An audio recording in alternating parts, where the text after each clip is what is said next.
नमस्कार साथियों, स्वागत है आप सभी का हमारे चैनल पर।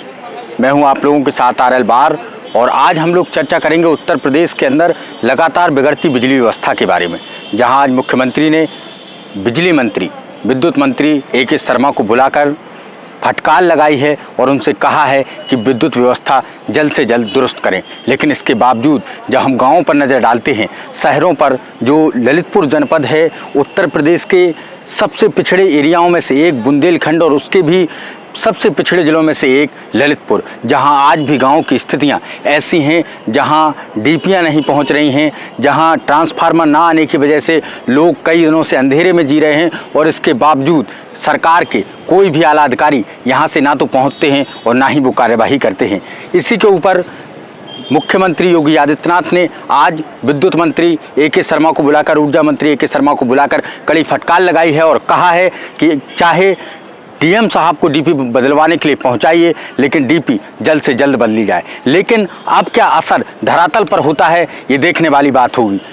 तमाम जेई से लेकर एसडीओ, एक्सीएन, तमाम लोग आज तक केवल सरकार के वादों को जनता के बीच उतारने का प्रयास करते रहे हैं, लेकिन वो बातें आज तक ना तो उतरी हैं और ना ही वो बातें जनता तक पहुंच सकी हैं। क्योंकि जब तमाम जगह की चर्चा उठकर आती है और तमाम जगह से जब ऐसी खबरें निकल कर आती हैं और लोग कहते हैं कि हमारे यहाँ 15 दिन से डीपी नहीं है, कोई कहता है हमारे यहाँ 1 महीने से डीपी नहीं है, और जब कस्बों से ऐसी बातें निकल कर के आती हैं कि रात भर लाइट नहीं रही, 24 घंटे लाइट नहीं रही, 18 घंटे लाइट नहीं रही, तब सवाल खड़े होना लाजमी है। और ये सवाल खड़े होते हैं सीधे सीधे मुख्यमंत्री पर, ऊर्जा मंत्री पर और यहाँ के प्रशासन के रखवाले जिलाधिकारी महोदय के ऊपर।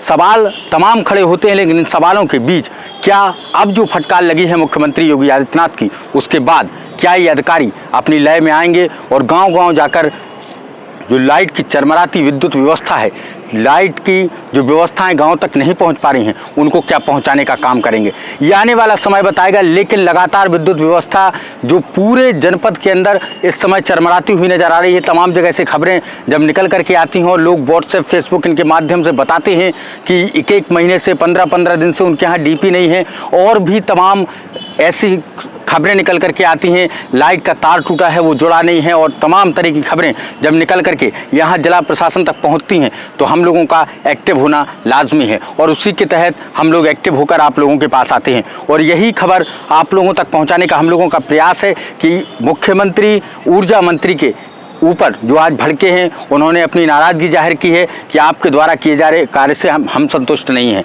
तो क्या डीएम साहब को जो फटकार लगाई जा रही है, एसडीएम साहब को जो फटकार लगाई जाएगी, इसके बाद क्या कार्य होंगे, क्या जनता तक वो विकास कार्य जो विद्युत व्यवस्था के पहुंचने चाहिए, क्या वो पहुंचेंगे, ये आने वाला समय बताएगा। लोगों के बीच विकास के वादे लेकर के पहुंची थी योगी आदित्यनाथ की सरकार, लेकिन आज गांव-गांव में चरमराती विद्युत व्यवस्था से जो लोगों की सुकून की नींद हराम हुई है, उसके लिए आखिर कौन जिम्मेदार है।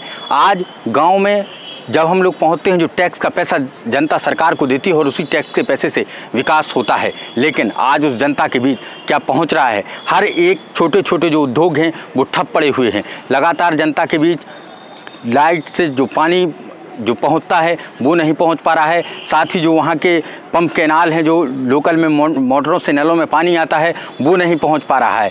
जनता के जो छोटे छोटे कुटीर उद्योग हैं वो भी लगभग ठप होते हुए दिखाई दे रहे हैं। तो क्या इन पर मुख्यमंत्री को एक्शन नहीं लेना चाहिए। मुख्यमंत्री अगर इस पर एक्शन नहीं लेते हैं तो निश्चित रूप से जो 9 साल से वादा किया जा रहा था मोदी जी की सरकार में, और 6 साल से वादा किया जा रहा है कि ट्रिपल इंजन की सरकार हम लोग उत्तर प्रदेश में दे रहे हैं और इसमें हम लोगों की व्यवस्थाएँ सब नंबर 1 की चलेंगी, लेकिन क्या ये व्यवस्थाएं यहाँ पर ठप होती हुई दिखाई नहीं दे रही हैं। तो सवाल लगातार पत्रकारों का है कि आखिर इस ललितपुर जनपद में लाइट कब तक सही होगी।